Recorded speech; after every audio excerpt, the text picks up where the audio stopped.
सुकेवाडी येथील जुन्या पिढीतील प्रसिद्ध सावकार कैलासवासी रामकृष्ण शंभू सातपुते आणि कैलासवासी कुंडलिक शंभू सातपुते यांच्या प्रथम पुण्यस्मरणानिमित्त शुक्रवार दिनांक 24 ऑक्टोबर 2025 रोजी सावकार वस्ती मालदार रोड घुलेवाडी येथे हरिभक्त परायण दीपक महाराज देशमुख यांच्या कीर्तनाचा कार्यक्रम संपन्न झाला।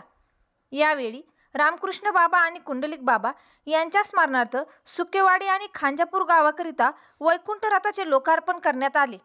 या प्रसंगी आमदार सत्यजित तांबे, माजी उपसभापती श्री नवनाथ आरगडे व सुकेवाडी गावचे सरपंच, सर्व नातेवाईक व पंचक्रोशीतील सर्व ग्रामस्थ मोठ्या संख्येने उपस्थित होते। आमदार सत्यजित तांबे यांनी बाबांच्या जुन्या आठवणींना उजाळा देत आदरांजली वाहिली। पाहूया सविस्तर वृत्तांत। आणि म्हणून त्या धरणे करायच्या निमित्तानं तुकाराम महाराज आम्हाला सल्ला देतात आहे समाधान चित्ताची गरज आहे का वस्तुस्थिती समाधानाची। मगाशी दिलेलं उत्तर तुमच्या लक्षात आहे, शेवटपर्यंत लक्षात ठेवा। सगळ्यांकडे गरजेपेक्षा जास्त आहे, भौतिक स्थावर जंगमात तर सगळ्यांकडे जास्त आहे। समाधानाची आवश्यकता काय? दिवसभराच्या कार्यक्रमाचं जर आपण एक 8 दिवसाच्या महिनाभराच्या कार्यक्रमाचं नुसतं वर्गीकरण करायला गेलो तर आपल्याला असं दिसेल, रोज दुसऱ्याच्या दुःखामध्ये जाताना म्हाताऱ्या माणसांच्या करता वृद्धापकाळानं जाणाऱ्या माणसांपेक्षा तरुणांच्या निमित्तानं जमण्याचं प्रमाण सातपुते कसं आहे, जास्त आहे। आपण सगळी माणसं रोज त्या निमित्तानं आपण भेटत असतो, तरी सेवा केलेली आहे। आणि आपण सर्वजण इथं कुंडलिक बाबांना आणि रामकृष्ण बाबांना एक त्यांची आठवण काढण्यासाठी, खरं तर पुण्यस्मरणाचा कार्यक्रम म्हणजे आठवण काढायचाच कार्यक्रम आहे आणि त्यासाठी आपण सगळेजण जमलेलो आहे। पोपट महाराजांनी सांगितलं ते बरोबर आहे की लहानपणी मला शाळेत सोडायचं काम हे खरं तर कुंडलिक बाबा करायचे, म्हणजे सावकार बाबा। आणि ते सहकारमर्षी भाऊसाहेब थोरातांचे अत्यंत जवळचे असे सहकारी होते।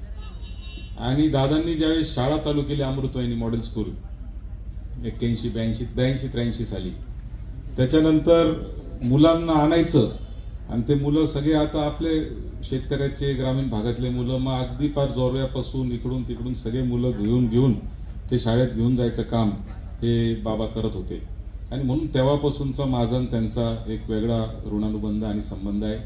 आता मी तेव्हा काय 2-4 वर्षाचा असेल त्यावेळेस मी शाळेत जाताना काय गोंधळ घालत असेल किंवा जे असेल, आता ते सगळं त्यांनी मला सांभाळण्याचं काम त्या काळामध्ये केलेलं आहे। आणि म्हणून शेवटच्या क्षणापर्यंत त्यांच्या आयुष्याच्या माझा आणि त्यांचा कायम ऋणानुबंध राहिला। ते कुठेही भेटले तरी माझ्याशी त्याच पद्धतीने ते वागायचे, बोलायचे, आपुलकीने त्यांनी मला कायम मदत केली।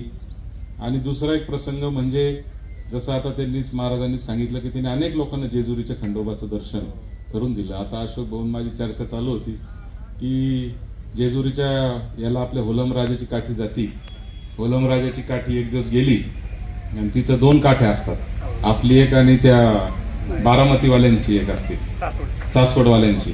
त्याचे झाल्या मारामाऱ्या।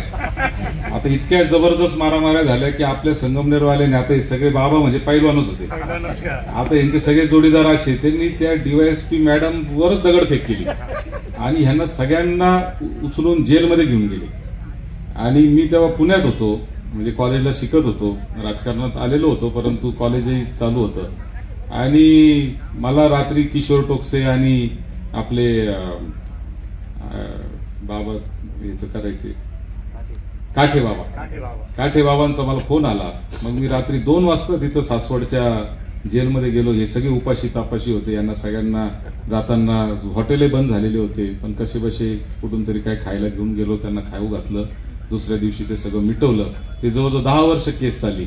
आदरणीय बाळासाहेब थोरात साहेबांनी अतिशय म्हणजे पार हात पाय जोडून विनवण्या करून आम्ही त्या पोलिसांना आणि यांना ती 10 वर्षांनी ती केस मागे घ्यायला लावली। कारण पोलिसांवर हल्ला करणं हा काय सोपा गुन्हा नसतो आणि ते भावनेच्या भरात सगळं झालं होतं, तर ते सगळं आम्ही करायला लावलं। आणि मला चांगलं आठवतं की तिथं बाळासाहेब थोरात साहेब महसूल मंत्री असताना आपण तिथं पायथ्याला 3 एकरची जागा ही आपण संगमनेरच्या या ओलम राजाच्या काठीसाठी म्हणजे नावावर करून घेतली आपल्या ट्रस्टच्या।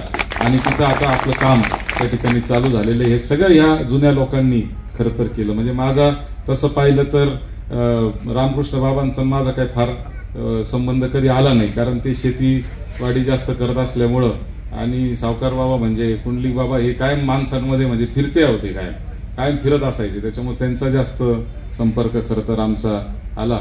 या दोघांनीही खरं तर या सातपुते परिवाराला एक संस्कार दिले, त्याच्यातून मुलं शिकले, मोठे झाले आणि चांगल्या चांगल्या पदांवर गेले, चांगलं चांगलं काम. सगळे आता नातू पंतू परदेशापर्यंत जपानपर्यंत सगळेजण गेले. मी त्या दिवशी JK सरांना गमतीने म्हणलं का आता हे दोघंही सावकार गेले, आता या पिढीत बी एखाद्याला सावकार नाव तुम्ही ठेवलं पाहिजे, म्हणजे ती परंपरा तरी पुढे चालू राहील. पण म्हणलं आता तुमच्यात एकमत होणार नाही कोणाला सावकार करावा. त्याच्यामुळं मी त्यांना म्हणलं एक सावकार नाव सुद्धा एक ब्रँड होता, म्हणजे सावकार हे एक फार मोठं वजनदार नाव त्यांचं होतं, आणि म्हणून त्यांची आठवण आज आपण सर्वजण काढतोय. दीपक महाराजांनी सांगितलं त्या पद्धतीने ह्या वाडवडिलांच्या ज्या पुण्याई आहेत आपल्या मागे, याच्यावरच खरं तर हे सगळं उभं राहिलेलं आहे. आणि त्या पुण्याईवर मला निश्चित खात्री आहे की सातपुते परिवार येणाऱ्या काळात देखील सगळ्या लोकांची सेवा करत राहील, चांगल्या पद्धतीने काम करत राहील. हीच खऱ्या अर्थाने त्यांच्या दोघांसाठी आदरांजली ठरेल. मी तीच अपेक्षा या परिवाराकडून करतो आणि थांबतो. धन्यवाद. त्या निमित्तानं श्रद्धांजली समर्पित करताना त्यांच्या पश्चात जो परिवार आहे त्या परिवारामध्ये त्यांचे ज्येष्ठ सुपुत्र श्री भास्करराव कुंडलिक सातपुते आणि त्यांचे दुसरे सुपुत्र श्री रमेशराव कुंडलिक सातपुते, श्री सोमनाथराव कुंडलिक सातपुते, कन्या अरुणाताई, जावई मधुकरराव देसले. या परिवारामध्ये त्यांचे नातू स्वप्नीलजी, नातसून स्मिताताई, नातू या परिवारातील त्यांची नात अर्चनाताई, जावई श्रीकांतजी, नातू अजिंक्य, सुनबाई समीक्षाताई, ऋतुजा आणि सत्यम, चे भाचे निलेशजी आणि विशालजी. सगळा मोठा परिवार आहे. या परिवाराची पार्श्वभूमी आपल्या सर्वांना ज्ञात आहे. भास्करराव हे कृषी अधिकारी म्हणून त्या ठिकाणी सेवानिवृत्त झालेले आहेत. याचबरोबर त्यांचे बंधू रमेशजी हे अमृत वाहिनीमध्ये प्राध्यापक म्हणून पॉलिटेक्निक कॉलेजला त्यांनी त्या ठिकाणी सेवा केलेली आहे. सोमनाथजी हे प्रगतशील शेतकरी आहेत. उत्तम अशा प्रकारची त्यांची प्रायोगिक शेती आहे. या परिवारातील त्यांचे जे नातू आहेत, सर्व नातू उच्च शिक्षित आहेत. सातपुते साहेबांचे ज्येष्ठ तरी स्वप्नीलजी आणि स्मिताताई त्यांच्या सुनबाई आहेत. बाबांचे नातू आणि नातसून दोघे सॉफ्टवेअर इंजिनियर आहेत आणि दोघे जपान या ठिकाणी सेवेत आहेत. अर्चनाताई आणि श्रीकांतजी हे त्यांचे नात आणि नात जावई आहेत. ते दोघेही MDS आहेत आणि पुणे या ठिकाणी सेवेत आहेत. उच्च शिक्षित आहेत. याचबरोबर अजिंक्य हे देखील सॉफ्टवेअर इंजिनियर आहेत. ते पुणे या ठिकाणी आहे. समीक्षा ही आमच्या जनार्दनजी हसे सर, ते आमचे उपक्रमशील शिक्षक आहेत. अकोले तालुक्यातील ब्राह्मणवाड्यासारख्या गावामध्ये अनेक वर्ष त्या ठिकाणी सेवेत आहेत आणि त्यांची ती कन्या आहे. तेही दोघे सॉफ्टवेअर इंजिनियर आहेत. पुणे या ठिकाणी सेवेत आहेत. ऋतुजा ही देखील इंजिनियर आहे. पुणे या ठिकाणी सत्यम इंजिनिअरिंगचे शिक्षण घेत आहेत. त्यांचे भाचे निलेशजी आणि विशालजी हे दोघे इंजिनियर आहेत. ते पुणे या ठिकाणी नोकरीत आहेत. बाबांच्या पश्चातली दुसरी पिढी आणि तिसरी पिढी ही सर्व उच्च शिक्षित पिढी आहे.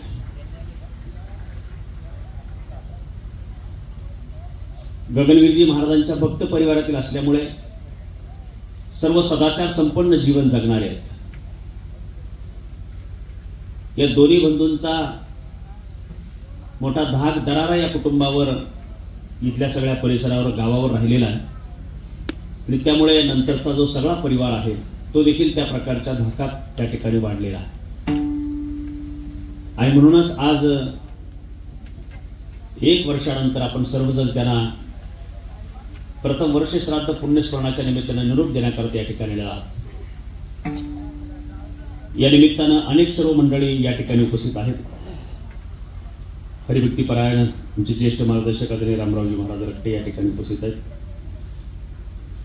याचबरोबर आपल्या तालुक्यातील सुप्रसिद्ध प्रवचन कीर्तन प्रमुख आदरणीय हरिभक्तीपरायण पोपटजी महाराज आगलावे या ठिकाणी उपस्थित आहेत. आमचे सन्मित्र स्नेही आदरणीय विलासजी महाराज या ठिकाणी उपस्थित आहेत.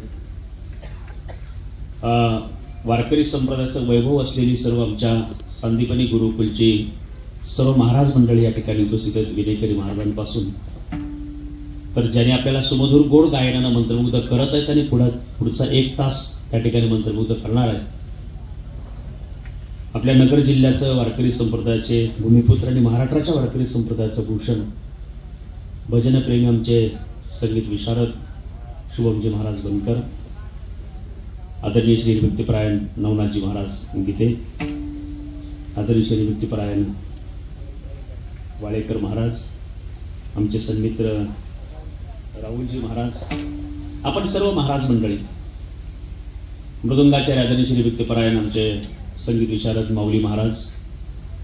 या निमित्तानं समोर काही ज्येष्ठ वारकरी मंडळी या ठिकाणी बसलेली आहेत. ज्येष्ठ वारकरी आमचे मार्गदर्शक महादूदादा नरवडे, मी तुम्हाला ते आणि त्यांचे अनेक सर्व सहकारी आहेत त्यांच्याप्रती कृतज्ञता व्यक्त करतो. या निमित्तानं अकोले तालुका एज्युकेशन सोसायटीचे सेक्रेटरी आणि सातपुते साहेबांचे जवळचे स्नेही असलेले आमचे आदरणीय सुधाकररावजी देशमुख, आमचे चुलते आहेत, ते या ठिकाणी उपस्थित आहेत. कृषी विभागातील जे अनेक मान्यवर मंडळी या ठिकाणी उपस्थित आहेत, त्यामध्ये कृषी विभागातून सेवानिवृत्त असलेले कृषी अधिकारी आमचे स्नेही नामदेवजी आसे साहेब, बीबी देशमुख साहेब, अगस्ती सहकारी साखर कारखान्याचे मुख्य सुरक्षा अधिकारी आदरणीय आमचे देशमुख साहेब, या परिवाराचे स्नेही असलेले आमचे सन्मित्र स्नेही आपल्या बुवासाहेब नवले मल्टीस्टेटचे संचालक, सोसायटीचे संचालक रमेश नाना नाईकवाडी, आदरणीय आमचे जनार्दनजी हासे सर, याचबरोबर राजकीय सामाजिक क्षेत्रातील संगमेश्वर तालुक्यातील ज्येष्ठ व्यक्तिमत्व आदरणीय नानासाहेबजी दिघे ते या ठिकाणी उपस्थित आहेत. कारखान्याचे ते संचालक राहिलेले आहेत आणि आपण खरं म्हणजे अनेक सर्व मंडळी आहात. या दोन्ही बंधूंनी अनेक सर्वांना त्या ठिकाणी मित्रत्वाचं प्रेमाचं नातं पेरून ठेवलेलं आहे. मला बाबांच्या संबंधानं जी माहिती या ठिकाणी दिली, सातपुते साहेबांनी दिली, त्यांच्या नातवानी म्हणजे बाबांच्या नातवानी लिहून दिली. आमचे स्वर्गीय महात्मा फुले विद्यालयाचे सेवानिवृत्त मुख्याध्यापक कोटकर सर, त्यांचे नातू, त्यांनी मला माहिती लिहून दिली. त्यांच्या कन्या सुरेखाताई, त्यांच्या सुनबाई म्हणजे कोटकर सरांच्या कन्या अनिताताई. मला माहिती होतं पण म्हणलं तुमचं लक्ष आहे का नाही सगळ्यांचं. पण अनिताताईंनी मला या कुटुंबाच्या संबंधानं माहिती लिहून दिली.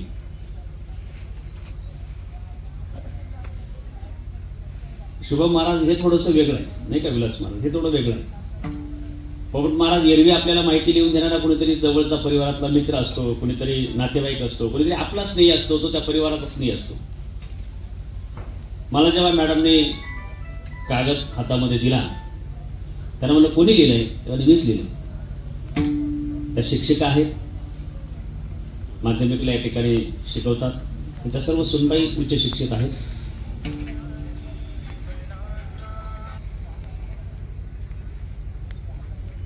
दिघे साहेब, एरवी माहिती देणारा कोणीतरी दुसरा माणूस असतो आणि तो माहिती देतो.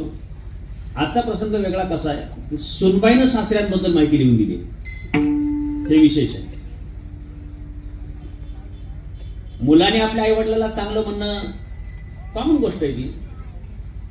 मुलं आणि मुली आपल्या आईवडिलाला चांगलं म्हटल्या तर विशेष नाहीये, चांगलं नाही म्हटलं तर विशेष आहे.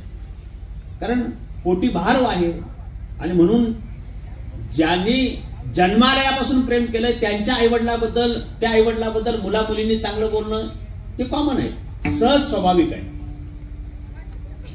पण रक्ता नात्याचा संबंध नसताना केवळ सहवासानं आपण ज्यांच्या सोबत राहिलो त्यांच्याबद्दल चांगलं म्हणण्याची भावना जेव्हा निर्माण होते, त्या वेळेला जो व्यक्ती गेलेला आहे त्या व्यक्तीनं खऱ्या अर्थानं त्या प्रकारचं समर्पण आणि प्रेम, त्या कुटुंबाकरता केलेला त्याग हा त्याच्याकरता त्या ठिकाणी महत्वाचा असतो आणि त्यातून ही भावना निर्माण होत असते. आणि म्हणून त्यांनी त्यांच्या सगळ्या 2-3 पिढ्यांच्या संबंधाची माहिती मला त्या ठिकाणी अनिताताईंनी म्हणजे आमच्या कोटकर सरांच्या कन्या आणि आमच्या सातपुते सरांच्या सौभाग्यवती त्यांनी या ठिकाणी सर्व माहिती त्या निमित्तानं लिहून दिलेली आहे.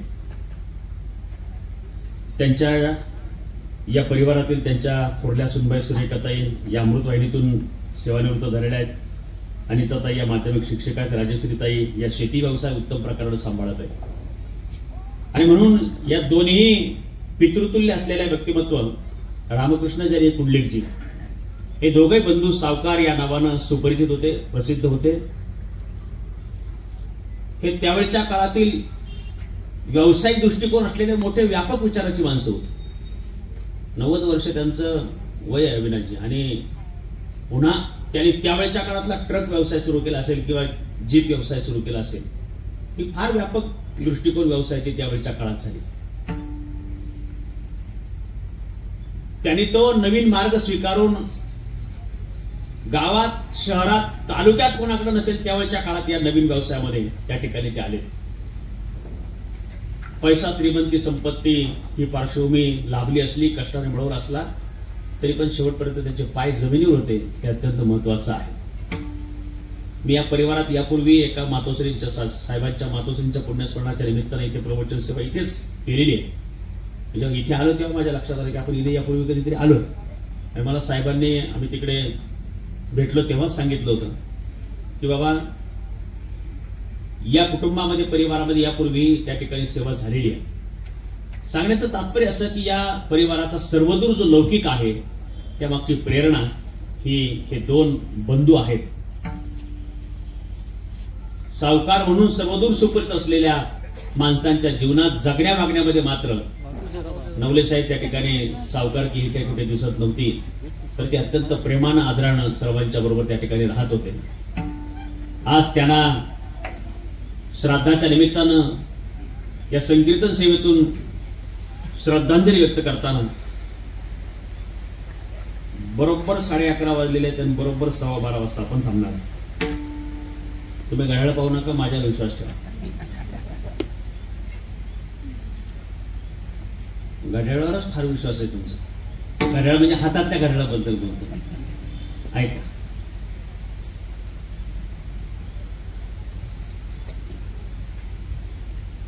ही पिढी जात असताना त्यांच्यावरचे संस्कार, त्यांचा त्याग, त्यांचं समर्पण हे पुढच्या पिढ्यांमध्ये जिवंत राहणं अत्यंत महत्वाचं. ही पिढी जाते तोपर्यंत त्यांच्याबरोबर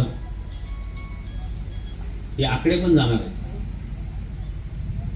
आता इथून पुढच्या काळामध्ये हे 85, 90 हे आकडे ऐकायला मिळणार नाही. ही जी ज्येष्ठ पिढी माझ्या समोर बसली ना तोपर्यंतच हे आकडे राहणार आहे. इकडे ज्या जुन्या पिढीच्या आमच्या 9वारी पात्रातल्या म्हाताऱ्या समोर बसल्यात ना, तर तिकडे मागे बसल्यात काही, इथे खाली बसल्यात काही, त्या तिथे आजी बसल्यात का, घेतलाच पदर त्यांनी लगेच. राहू दे आता बाकीचं.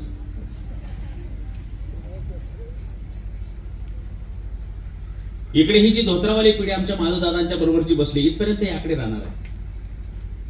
जेवढे आजूबाजूला बसलेत ना जीन्स पॅन्टवाले, त्या सगळ्यांना माझी विनंती, 50 झाल्यावर मोठा वाढदिवस करून घ्या. परत संधी मिळण्याची खात्री राहिली नाही. का सांगतो मी, सुखसुविधेच्या पटीत माणसाचं आयुष्य वाढलं पाहिजे होतं. ते वाढताना दिसत नाही, कमी होताना दिसत. सरासरी आयुर्मानाचा आकडा 64 पर्यंत आलेला आहे. सपोते साहेब 64.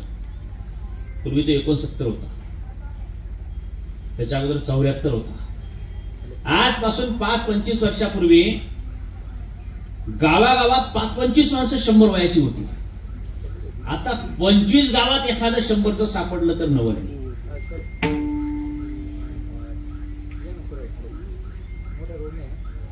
या पिढीच्या जीवनामध्ये जेवढे कष्ट होते तेवढे कष्ट वर्तमानात राहिले नाही. जर शरीराची झीज थांबली असतील, श्रम कमी झाले असतील तर आयुष्य वाढलं पाहिजे. ते वाढताना दिसत नाही, कमी होताना दिसत आहे.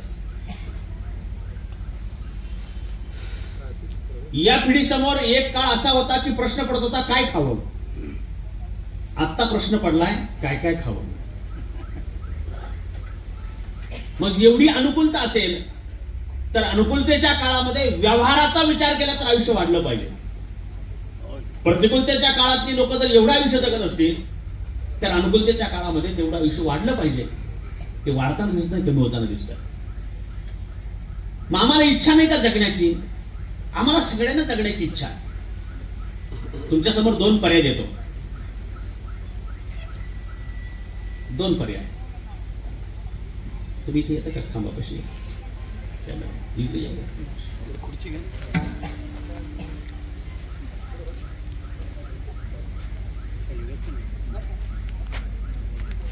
तुमच्या समोर दोन पर्याय देतो, ऐका. दोन पर्याय. पहिला पर्याय, आत्ता आपल्याला भगवान दत्तात्रयांचं दर्शन. या परिवाराचा दत्तभक्ती गगनगिरीजी महाराज परिवाराशी संबंध आहे. आत्ता तुम्हाला भगवान दत्तात्रयाचं चतुर्भुज रूपानं दर्शन, पहिला पर्याय. आणि दुसरा पर्याय 100 वर्षाचं आयुष्य. अट एकच आहे, दोन्हीतलं एकच घ्या. एक दर्शन घ्या, नाहीतर 100 वर्षाचं आयुष्य घ्या. काय घेतील माणसं? म्हणा दर्शन, म्हणा म्हणा. सगळ्यांना काय पाहिजे? याचा अर्थ हे बाबा 90 वर्षापर्यंत जगले, आम्हालाही तेवढं वर्ष जगायची इच्छा आहे. मग तेवढं वर्ष जगण्याकरता आम्ही काय करतोय? आम्ही खूप चांगला व्यायाम करतोय. योग, प्राणायाम, ध्यान, धारणा. सकाळी उठल्यापासून लोक रामदेव बाबाच्या मागे लागतात. खूप चांगलं आहार व्यवस्थापन घेतात. माझ्या समोर अशी अनेक माणसं बसलेली आहेत. त्याने स्पेशली डायटिशियन नेमलाय. तो सांगतो इतके ग्रॅम खा. इतकेच ग्रॅम खातात माणसं. अजून थोड्या दिवसानं महाराज लोक तोळ्यावर खाणार आहेत. आता ग्रॅमवर खातात म्हणजे काय? त्याच्या तोळ्यानंच खातात. तशा प्रकारचं आहार व्यवस्थापन लोकांनी चांगलं ठेवलं. आपलं आरोग्य चांगलं राहण्याकरता खूप चांगल्या डॉक्टरांचा सल्ला घेतात. नुसता संगमनेरचा, अकोल्याचा नाही, नाशिकचा, पुण्याचा नाही, मुंबईचा, फॉरेन रिटर्न, त्यातला पण नुसता सामान्य नाही, गोल्ड मेडलिस्ट पाहिजे. मग त्याचा सल्ला महिन्याच्या महिन्याला फाईल लिहून त्याच्याकडे जातात. 1000, 2000, 3, 4, 5 हजार त्या डॉक्टरांची फी एवढी देतात. आणि पुन्हा आम्ही खूप चांगल्या डॉक्टरकडे जातो असं आमच्यासारख्या गरीबाला करण्याकरता पुन्हा आम्हाला सांगतात, डॉक्टर इतका चांगला आहे, हात सुद्धा लावत नाही, तरी सुद्धा सांगतात. खूप चांगला योग, प्राणायाम, ध्यान, धारणा केला, व्यायाम केला तर माणसाचं आयुष्य नक्की वाढेल. खूप चांगलं आहार व्यवस्थापन असलं तर आयुष्य नक्की वाढेल. खूप चांगल्या डॉक्टरांचा सल्ला, मार्गदर्शन असला तर आयुष्य नक्की वाढेल. या गोष्टी गरजेच्याच आहेत. पण फक्त त्यानंच आयुष्य वाढेल असं असेल तर सगळे डॉक्टर 100 वर्ष जगायला पाहिजेत. सगळे डायटिशियन 100 वर्ष जगले पाहिजेत. सगळे आमचे योगाचे मार्गदर्शक जे आहेत ना ते सुद्धा 100 वर्ष जगले पाहिजेत. पण तसं होताना दिसत नाही. उलट या रामकृष्ण बाबा आणि पुंडलिक बाबांना ना कोणता चांगला डायटिशियन होता, ना त्यांनी खूप चांगलं शरीर कलदार होतं. जुन्या काळातल्या माणसाने कष्टानं शरीर सांभाळून ठेवलं होतं म्हणून त्यांनी खूप चांगल्या प्रकारचा कोणी योग मार्गदर्शक नेमला नव्हता आणि खूप चांगल्या प्रकारचा कोणी डॉक्टर त्यांचा सल्लागार नव्हता. मग तरीही यांचं आयुष्य का वाढलं आणि आम्ही हे सगळं करूनही आमचं आयुष्य का वाढत नाही? आमचं आयुष्य मर्यादा का यायला लागली? याचं कारण तुकाराम महाराजांनी सांगितलं. या पिढीकडे प्रयत्न करूनही, काम करून म्हणत नाही मी, कष्ट करूनही, जिथपर्यंत मला कळतं तिथपर्यंत कष्ट वेगळं आणि काम वेगळं. आणि म्हणून या पिढीनं काम करून नाही, कष्ट करूनही या पिढीकडे गरजेपुरतं सुद्धा नव्हतं. त्यांच्या प्रपंचाच्या सुरुवातीच्या काळाचा विचार आहे. 90 त्यांचं वय होतं म्हणजे साधारणपणे 75-80 वर्षापूर्वी त्यांनी प्रपंचाला सुरुवात केली असेल. त्यावेळेला 15 वर्षी मुलांचं लग्न व्हायचं. मुलांचं 15 वर्षी व्हायचं म्हणल्यावर मुलींचा विचार करा कधी होत असेल. जर 75 वर्षापूर्वी त्यांनी त्यांच्या प्रपंचाला सुरुवात केली याचा अर्थ तेवढे प्रामाणिकपणाचे कष्ट करून गरजेपुरतं सुद्धा नव्हतं. मी कोणाला सांगणार नाही, मला खरं सांगा तुम्ही आज आपल्या सर्वांच्या जवळ आहेत ते आपल्या गरजेपेक्षा जास्त आहे का कमी आहे? तुम्हाला काय वाटतं? आपला बाबा होईल का? सगळ्यांकडे गरजेपेक्षा जास्त आहे. आता एवढं सांगितलं तर एका वाक्यात उत्तर द्या. या पिढीकडे कष्ट करून गरजेपुरतं नव्हतं आणि आपल्याकडे मात्र गरजेपेक्षा जास्त आहे, पण या पिढीने अनुभवलेलं समाधान मात्र आपल्या जवळ नाही. म्हणून 450 वर्षभरी तुकाराम महाराजांनी सल्ला दिला, राहे समाधान.